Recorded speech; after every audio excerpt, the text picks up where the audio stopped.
Hi, welcome to our channel where we share the most intriguing stories. When I bought 8 acres of rocky wilderness, people called me crazy. Off-grid, no neighbors, no rules, that was the dream. Then came the HOA, fake maps, legal threats. A woman named Karen, they tried to take my land. They picked the wrong man. Here's how I buried their empire. When I first bought the land, people thought I was crazy. 8 acres of undeveloped rocky terrain in the foothills of Larimer County, Colorado, with no water hookup, no sewer, no internet, and not a neighbor in sight, at least not for a mile or two. But that was exactly the point. After 2 decades working in Denver's corporate telecom jungle, surrounded by concrete, office politics, and forced potlucks, I was done with humanity in large doses. Give me silence, solar panels, and a well I drilled with my own 2 hands. I didn't want a cul-de-sac. I wanted control. I built the house myself, or most of it anyway. Hired a local crew to pour the foundation and frame it up, but everything else I touched personally. Passive solar design, insulated concrete forms, radiant heating, satellite internet, buried fiber optic line when Starlink proved too unreliable, and a rain catchment system for backup. 2 years of planning, 6 months of construction, and I finally had what I came for: autonomy. My property was not inside any subdivision, district, or HOA. It was raw, deeded land with clear recorded title and no encumbrances. I had the kind of peace you can't buy in the city. That was before Pine Canyon Ridge HOA started sniffing around. They weren't there when I bought the place. The nearest tract of homes was over 2 miles away. But slowly, like a suburban tumor, they began to spread. It started with a developer buying up old farmland just west of me, raising it to build a planned residential enclave of beige boxes with vinyl siding and matching mailboxes. I didn't care, not my business. But then they annexed a second plot to the north, and that got a little too close. I started getting letters, thinly veiled invitations at first. Join the community, participate in beautification. Improve property value. I tossed them. Then came stronger ones. Non-compliance with architectural norms may result in review. Review by who? I wondered, while flipping them off from my recliner. The letters stopped for a while, then changed tone entirely. They began to arrive certified, with HOA letterhead, and the signature of one Karen Nelson, president of the Pine Canyon Ridge Homeowners Association. If you've never heard of Karen, count yourself lucky. She's the kind of woman who'd cite bylaws during a wedding toast. Her reputation for aggressive policy enforcement was well known, even outside her precious community. She once fined a homeowner for using the wrong shade of white for Christmas lights. That level of psychotic control only flourishes where people let it. I didn't. When Karen first emailed me directly, she sounded cordial enough. She understood I might not be aware that my land was now adjacent to a planned HOA boundary and that future connectivity may require cooperative integration. I responded with a very polite 2-sentence email. My property is not, has never been, and will never be part of Pine Canyon Ridge. Any attempt to assert authority over it will be met with legal response. She replied with a PDF attachment titled HOA Expansion Roadmap 2025, where, I shit you not, my land was labeled as Future Civic Integration Zone. I sent it to my attorney with a laughing emoji. He wasn't laughing. She's laying groundwork, he said. It's soft pressure now, but she's going to escalate. Get ahead of it. I beefed up the perimeter, steel fencing, motion sensors, and a new camera system that logged every vehicle within 100 feet. I posted signs at the entrance. Private property, no access without written consent. I even installed a custom-built steel gate across the one gravel road leading into my land, heavy enough to stop a truck, rigged with a keypad and remote lock. I thought maybe that would be the end of it. It wasn't. Exactly 3 weeks after I ignored Karen's last email, I received a thick, cream-colored envelope in my mailbox, hand-delivered, not mailed. The Pine Canyon Ridge HOA logo was embossed on the flap. Inside was a printed letter on official-looking stationery. The tone was legalistic, smug, and deeply idiotic. Dear neighbor, it began. Due to the scheduled expansion of Pine Canyon Ridge effective tomorrow, your parcel will be officially considered part of the HOA jurisdictional zone. Your property is now within the scope of our protected access region, and in accordance with updated community standards, we are requiring the immediate removal of all access restrictions, gates, locks, and signage, and the granting of access to the internal gravel roadway and the western border path for HOA inspection and future development planning. It concluded with a threat. Failure to comply may result in administrative fines, asset seizure, and the removal of unauthorized barriers. I read it twice, then laughed so hard I nearly choked on my coffee. It was pure delusion wrapped in legal cosplay. They didn't have the authority to annex my land, and certainly not without my consent or a zoning vote, which hadn't happened, or so I thought, but the last line stayed with me. Asset seizure. That wasn't some bored HOA drone typing up fantasy rules. That was someone who thought they had power. Karen had decided to go full authoritarian, and that meant it was time for me to stop laughing and start preparing. I didn't respond to the letter, not because I didn't know what to say, but because responding would have implied it deserved one. Instead, I treated it the way you treat a rattlesnake on your porch. You don't argue with it. You quietly make sure it can't bite you. That same evening, I switched my property into what I half-jokingly called storm mode. All perimeter cameras were updated with new encryption keys and cloud backups routed through a secondary server. Motion sensors were recalibrated to trigger earlier, further out from the fence line. The gate keypad codes were wiped and replaced with rotating access logic, something I'd originally designed for telecom relay stations, not suburban wars. I added 2 more warning signs near the western tree line where the terrain dipped and access was easier if someone felt creative. The signs weren't dramatic, just factual. Private land, no access, violators prosecuted. I'd learned a long time ago that calm language scared people more than threats. The next morning, I drove straight to the Larimer County Recorder's office. I didn't call ahead. I didn't send my lawyer. I wanted to hear it from the source, face to face, fluorescent lights and all. I handed over my parcel number and asked a simple question. Had there been any zoning changes, annexations, or HOA inclusions affecting my land? The clerk, a woman who looked like she'd survived 3 decades of property disputes and hated all of them equally, typed for a while, frowned at her screen, then shook her head. No changes. Your parcel's still unincorporated. No HOA. No overlays. No pending actions. I asked her to print it. She did, stamped it, signed it. I asked if there were any proposed changes filed but not yet processed. She checked again, slower this time. Nothing. Clean record. That should have been the end of it. It wasn't. Before leaving, I asked for copies of recent zoning maps related to Pine Canyon Ridge. I didn't need them. I already knew my boundaries, but something about Karen's confidence bothered me. People bluff all the time. She hadn't sounded like she was bluffing. The clerk printed a stack of maps and slid them across the counter. I thanked her, drove home, and spread them across my kitchen table like I was planning an invasion. That's when I saw it. One of the maps, dated just a few weeks back, showed a faint, almost casual line where my western boundary should have been. The line curved inward, subtle enough that anyone not intimately familiar with the land would miss it. According to that version, a narrow strip of my property now sat inside what was labeled Future HOA Development Corridor. No parcel number, no recorded easement, just a line and a legend that didn't exist on any officially filed version. It was sloppy. And it was intentional. I called a local land surveyor I'd worked with during construction, an old-school guy named Ron who trusted measurements more than people. I sent him the map. He called me back an hour later. "That line doesn't exist," he said. "It's not just wrong. It's hand-adjusted. Whoever did this didn't use county GIS data. They modified a base map manually." That's when it stopped being annoying and started being interesting. I scanned the letter Karen had sent again. The wording was careful, but not careful enough. Scheduled expansion. Effective tomorrow.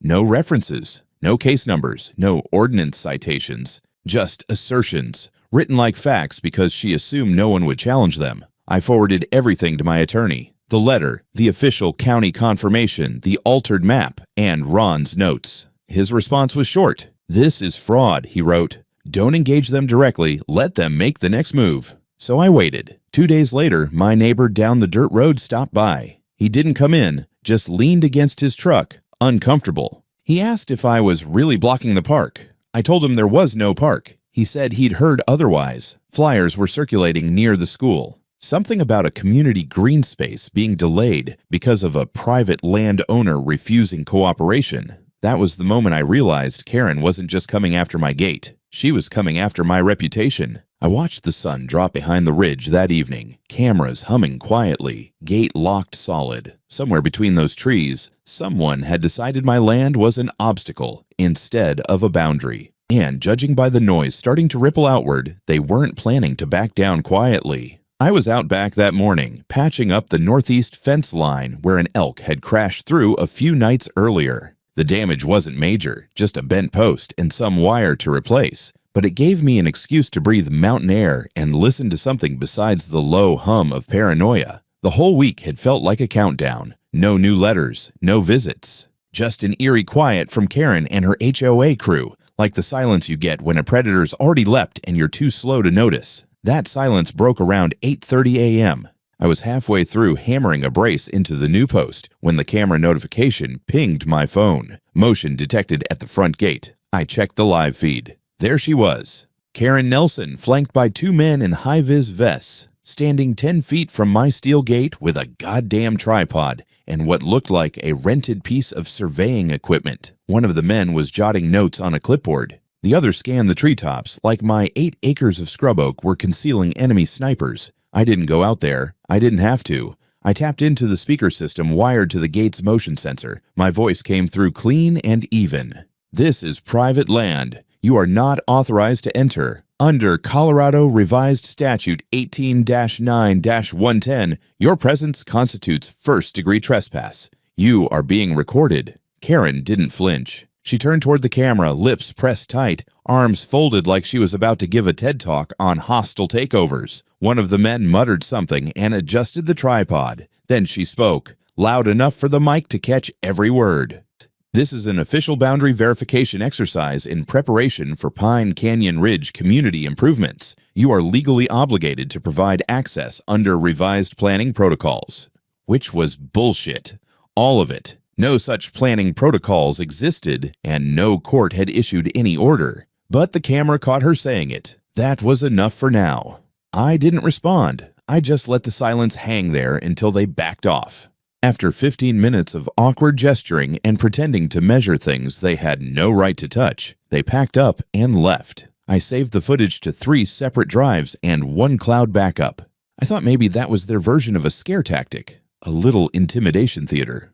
I was wrong. Later that afternoon, I reviewed the rest of the perimeter camera footage. I almost didn't check the western line. It was the most difficult part of my property to reach. Dense underbrush, no clear footpath, and a steep grade that turned to mud after even light rain. But something felt off. At exactly 10:17 a.m., the treeline motion sensor triggered. I fast-forwarded to the feed, and there she was again. Karen. Alone this time. Not at the gate, not on the road, but inside my property. She'd come in from the ridge side, on foot, carrying a tablet and a measuring tape, looking every bit the land thief LARPing as a city planner. She stepped a full 20 yards past the property line, planted a small orange flag into the dirt, and pulled out her phone. Then she looked straight into the nearby pine tree where I'd hidden one of the smaller trail cams. She smiled. I could feel my jaw tightening as I paused the frame. There was no question. She knew she was on private land. She wanted me to know she knew. This wasn't just about shifting a boundary. This was Karen declaring she could walk onto my land, plant her stupid flag, and dare me to do something about it. So I did. I compiled the footage, her arrival at the gate with the survey crew, the false statements about legal obligations, the moment she crossed onto my property alone. I wrote up a statement of events, attached annotated screenshots, and sent the full package to 3 places: the Larimer County District Attorney's Office, the Colorado Association of Property Owners, and my lawyer. I didn't send it to Karen. I wanted her to feel safe for a little while longer. That night, while reviewing the video for a second time, I noticed something else. A white SUV had dropped her off just out of frame and idled for about 10 minutes before pulling away. The plates were partially visible. I ran them through a public records tool I'd kept from my old telecom days. The car belonged to a company called Rock Ridge Planning Solutions, a firm with ties to HOA development contracts throughout the state. This wasn't a rogue neighbor making trouble. This was a coordinated move, and it wasn't going to stop unless I made it. You don't pick a fight with someone like Karen Nelson by shouting louder. That's her battlefield. Noise, posturing, fake confidence layered over fake legalese. No, you fight her with silence, with paper, with methodical escalation. You document, you wait, and when she overreaches, you hand her the shovel and let her dig. I spent the next day compiling everything: timestamps, satellite overlays, property line coordinates, the revised county zoning map versus the fake one Karen used, full resolution video stills, and Ron's technical notes about the manual boundary. Tampering. I packaged it like a war dossier. 2 USB drives, a printed summary, and a notarized affidavit outlining the sequence of events. I dropped one copy off at my attorney's office and mailed the other directly to the Larimer County District Attorney. Not email. Hard copy, signature required. You don't let evidence like that float around in some bureaucrat's inbox. But that wasn't the only move I made. Karen had crossed into my land, lied about legal rights, altered zoning documents, and tried to force her HOA's jurisdiction onto a property it had no legal access to. That was trespass, fraud, abuse of process, and more importantly, it was leverage. I knew she expected me to respond emotionally, to scream, to threaten, to pound my fists and act like the difficult neighbor in her planned narrative. I didn't. I stayed quiet. And while I did, she started speaking for me. 2 days after submitting the legal package, I started hearing things. My neighbor Clay, quiet guy, raises chickens, drinks beer before noon, stopped by and asked if I was really going to block the park for the kids. I blinked at him. What park? The one HOA's building. Karen says they can't finish it unless you let them through. The hell they couldn't. There was no permit, no funding, no plan submitted to the county that involved my property. I asked Clay where he heard that, and he shrugged. Flyer, mailbox, school too, I think. I asked him to bring me a copy if he saw another. He didn't need to. That afternoon, I found one taped to the stop sign at the intersection half a mile down from my gate. Bright green, HOA logo in the corner. At the top, help us build a better future. The rest was more aggressive. Due to resistance from a private landowner blocking safe trail access, our new public park for the Pine Canyon Ridge community has been delayed. This park will offer safe, eco-friendly recreation space for local families. You can help by contacting your county planning board and asking for cooperation enforcement. Below that was a stock photo of laughing children and a QR code linking to a site titled Open Access Now. It was slick, professionally designed, and entirely fictional. There was no park plan, no trail, no permits, and certainly no cooperation enforcement mechanism. The site was a propaganda machine. It even had a fake comment section with glowing praise from concerned residents, likely AI-generated nonsense with usernames like Mountain Mom and Justice Pine. It was a classic move. Flip the script, paint yourself as the community advocate, frame your opponent as the selfish outlier. Unfortunately for her, I'd worked in communications for over 20 years. I knew propaganda when I saw it, and I knew how to kill it. That night, I launched a site of my own. Registered the domain, My Land, My Rules. Plain, factual, and aggressive without being hysterical. I uploaded video footage of Karen trespassing, side-by-side maps showing the doctored boundary, an embedded PDF of the DA report submission, and my notarized land title showing 0 HOA involvement. At the top, in bold black text, this land is not for sale, not for seizure, and definitely not part of your beige nightmare. Within 24 hours, the site hit 10,000 views. Someone cross-posted it on Reddit under r/HOA nightmares. Then it hit TikTok. A young woman in Boulder narrated the trespassing footage over a sarcastic voiceover and dubbed Karen the HOA Queen of Entitlement Mountain. 500,000 views in one day. By the weekend, I was giving an interview to a local podcaster who ran a show called Off Grid and Armed. I didn't rant, I didn't accuse. I explained the facts, calm, boring, unimpeachable, and that's what made it powerful. Meanwhile, my lawyer was already making calls. He filed a formal cease and desist against the Pine Canyon Ridge HOA for defamation and harassment. He also began preparing a restraining order against Karen specifically, citing repeated trespass, targeted intimidation, and the use of falsified documents in public-facing campaigns. But the real breakthrough came from an unexpected source. On Monday morning, I received an anonymous email through the contact form on My Land, My Rules. No name, no return address, just a single sentence. Check the Rockridge contract filings. Look at the planning firm she used before. Attached was a ZIP file. I scanned it twice for malware, opened it in a sandboxed environment, and found a cache of documents, contracts, zoning applications, invoices, all connected to Rockridge Planning Solutions, the same firm whose SUV I'd caught on camera during Karen's solo trespass. But the best part wasn't in the files. It was in the metadata. Several of the documents had been authored by someone named K.J. Jensen,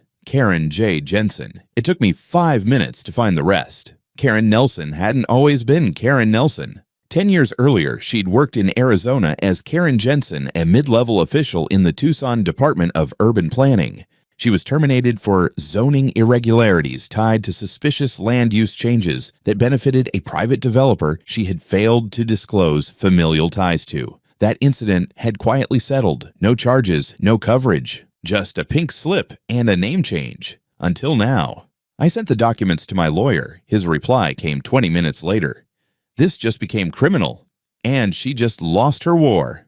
The courthouse was colder than it needed to be. Industrial lighting, government-grade carpeting, and that faint smell of old paper and disinfectant. I sat beside my attorney, Ben Marlowe, mid-40s, ex-Marine turned property rights litigator with a smile like a wood chipper and a voice that made judges sit up straighter. Across the aisle, Karen Nelson looked like she was posing for a real estate brochure. Blazer too tight, posture too perfect, not a single gray hair out of place. She smiled like she thought this was already in the bag. It wasn't. This was the preliminary hearing. Just a motion to dismiss on her side, a temporary injunction on ours. But the air had weight. Karen wasn't just defending her HOA nonsense anymore. She was now orbiting the edge of real criminal exposure, and somewhere in her bones, I think she knew it. The judge was a seasoned woman named Margot Lister. She didn't tolerate performative bullshit. When Karen's attorney, a smug younger guy with shiny loafers and a voice 2 octaves higher than it needed to be, started blathering about implied jurisdiction and communal access necessity, she cut him off with a raised hand.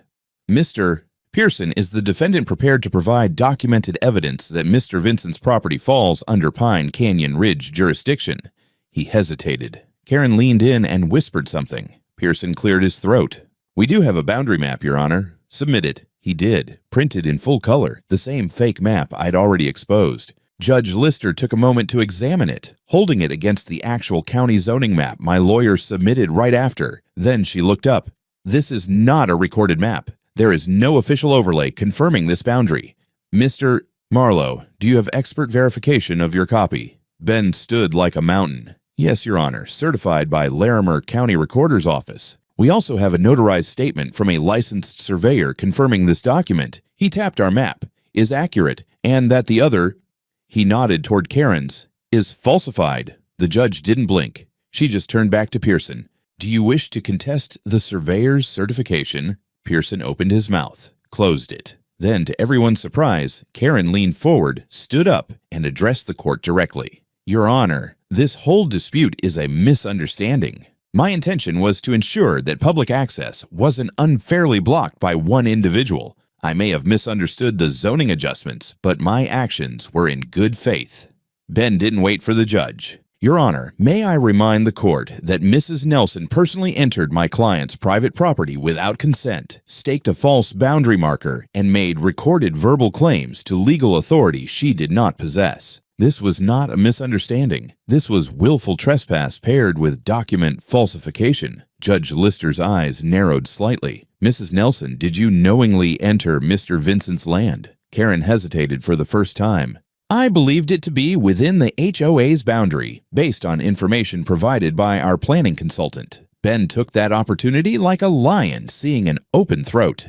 And, Your Honor, we have reason to believe that the so-called planning consultant, Rockridge Planning Solutions, has a prior working relationship with Mrs. Nelson from out of state. Furthermore, documentation suggests that she has previously operated under a different legal name and was terminated from a public zoning position in Arizona under suspicion of similar misconduct. That silenced the room. The judge leaned back.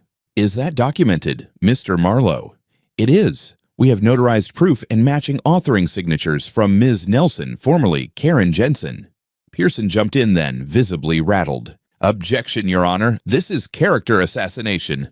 "Sustained," Judge Lister said, but her voice had changed, cooler now, watching Karen like she was something under glass. "I'll determine whether this information is relevant at trial.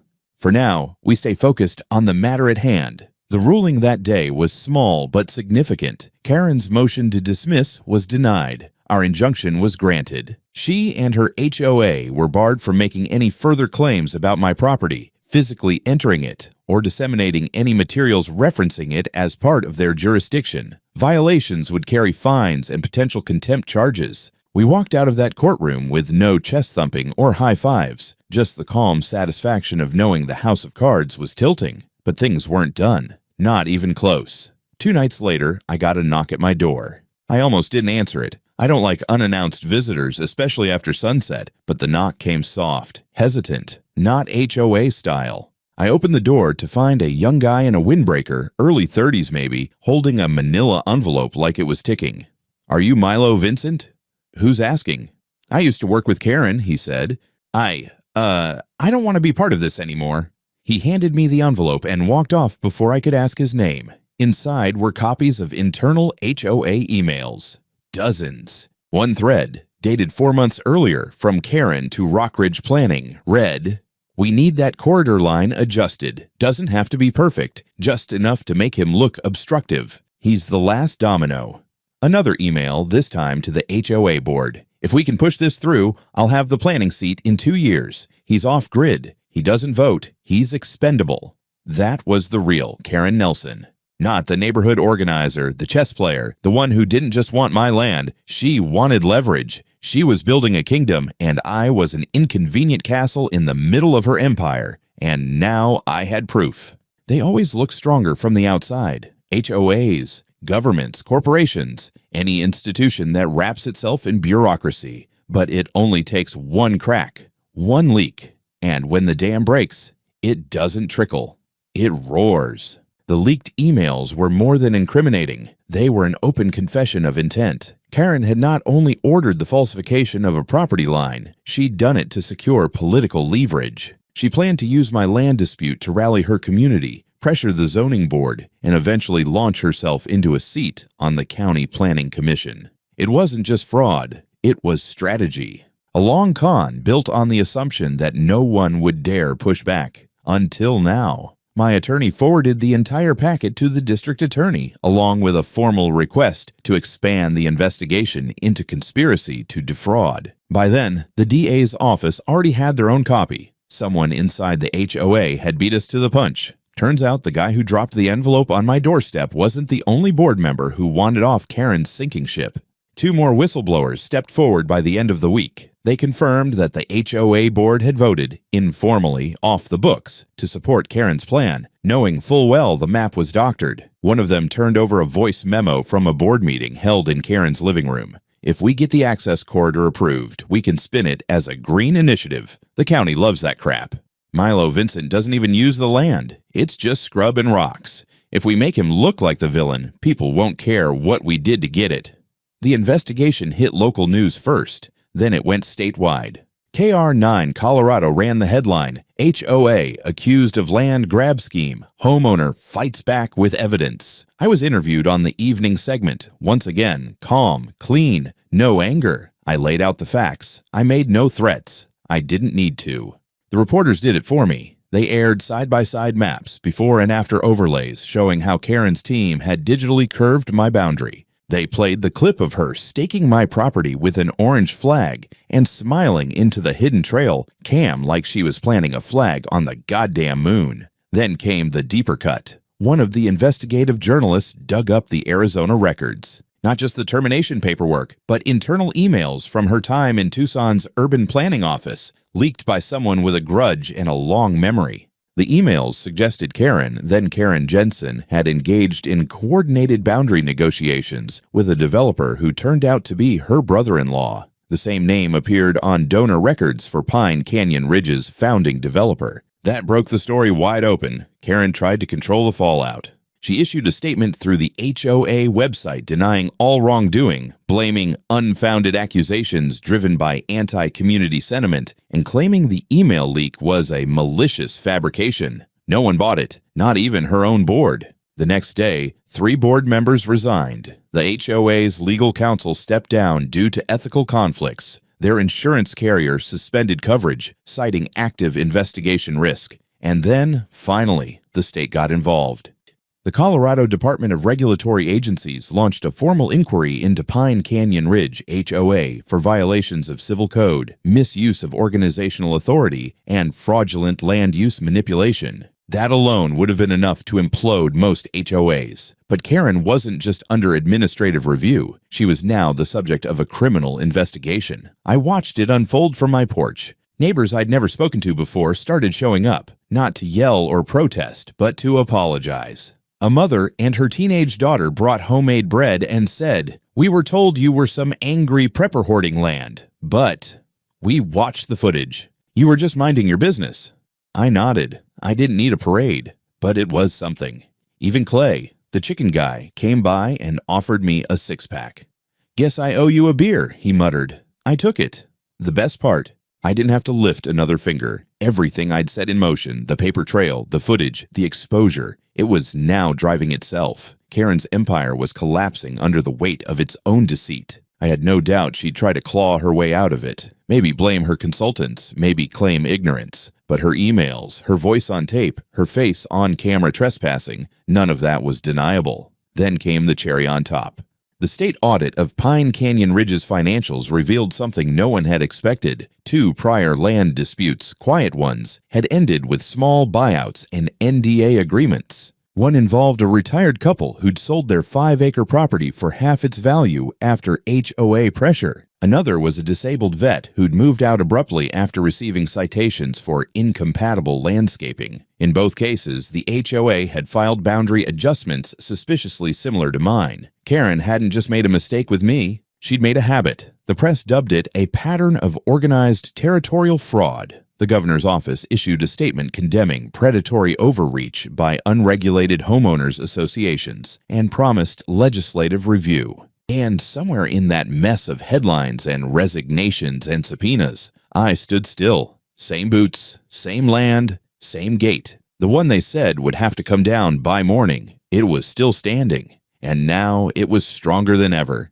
By the time the grand jury was convened, I'd stopped keeping track of how many government acronyms had visited my property. Dora, the DA's office, even a rep from the state attorney general's fraud division, all of them had either called, emailed, or sent someone in a gray sedan with a clipboard and a vague badge to ask questions, photograph boundaries, or verify records. I gave them coffee and full access. I had nothing to hide. Karen, on the other hand, was running out of places to hide. The charges started stacking like bricks. First came the obvious ones: first-degree trespass, document falsification, attempted fraud in zoning declarations. Then it got nastier: conspiracy to commit fraud, abuse of regulatory authority, and, most damning, racketeering under state-level RICO statutes, because now it wasn't just about my land. The 2 other homeowners who'd been squeezed into silence came forward, emboldened by the chaos. Both had been coerced, threatened with baseless fines, and ultimately signed over property adjustments they didn't understand under pressure. They wanted those agreements voided.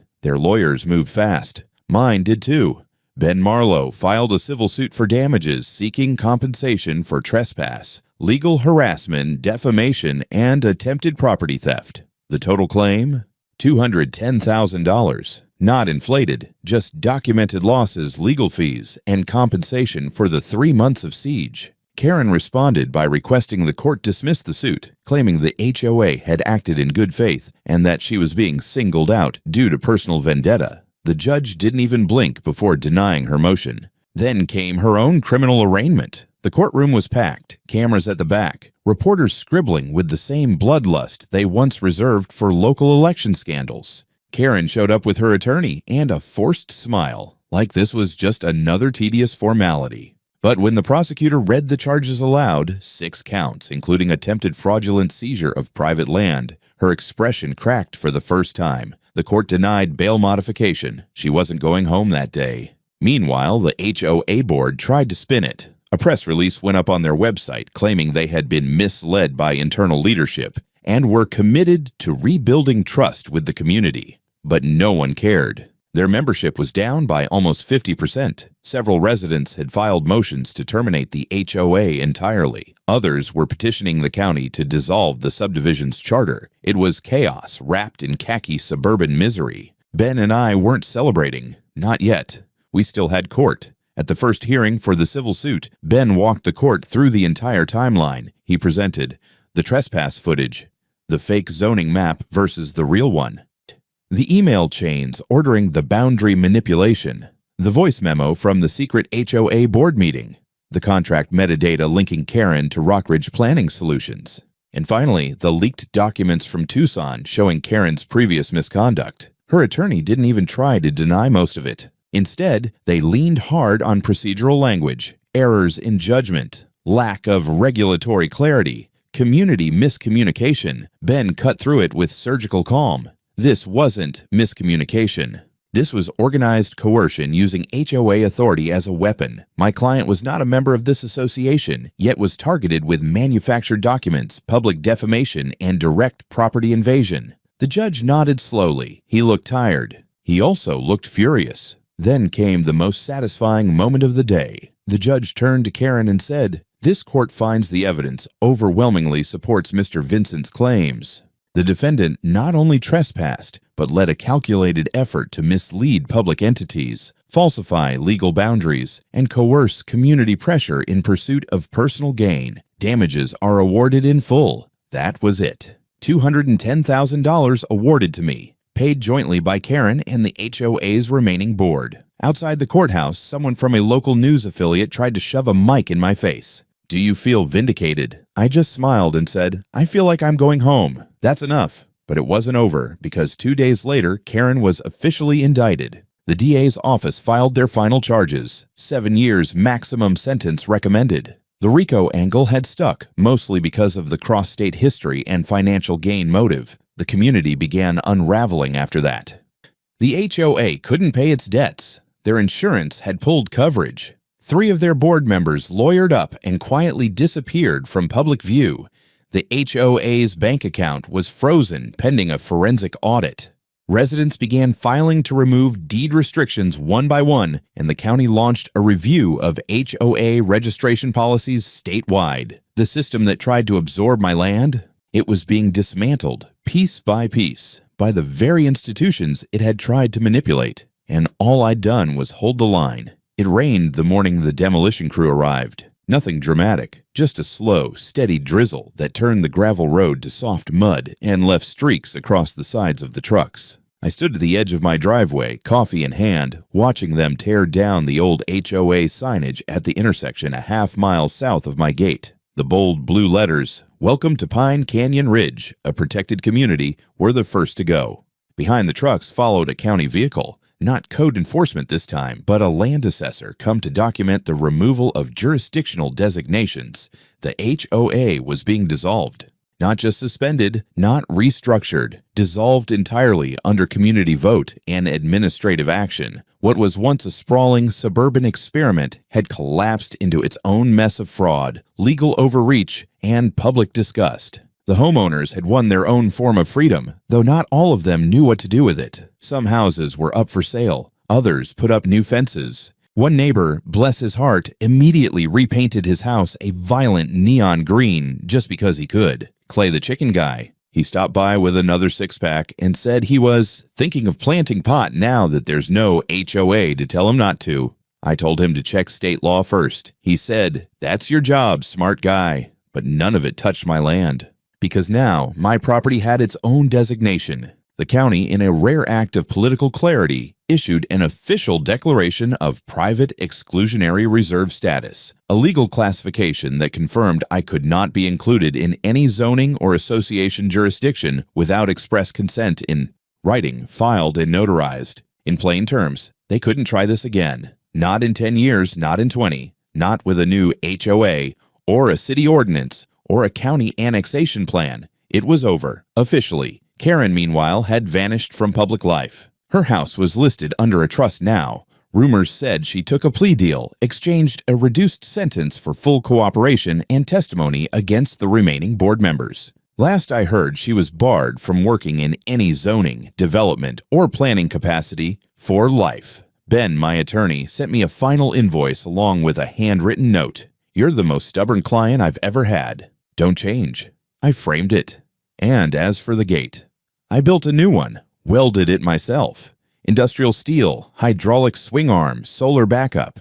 I even added a new feature, a sign laser-cut, powder-coated black with white lettering that read, "Private property, no HOA allowed ever." It wasn't for show, it wasn't for threat. It was history, a line in the dirt that had held when no one thought it would. Sometimes I walked the western edge of my land in the evenings, past the place where Karen had staked her little orange flag, now long gone. The trees had grown thicker. A deer trail had opened up just beyond the ridge. It was quiet again, not empty, not abandoned, just mine. And for the first time in months, I realized that was all I'd ever wanted.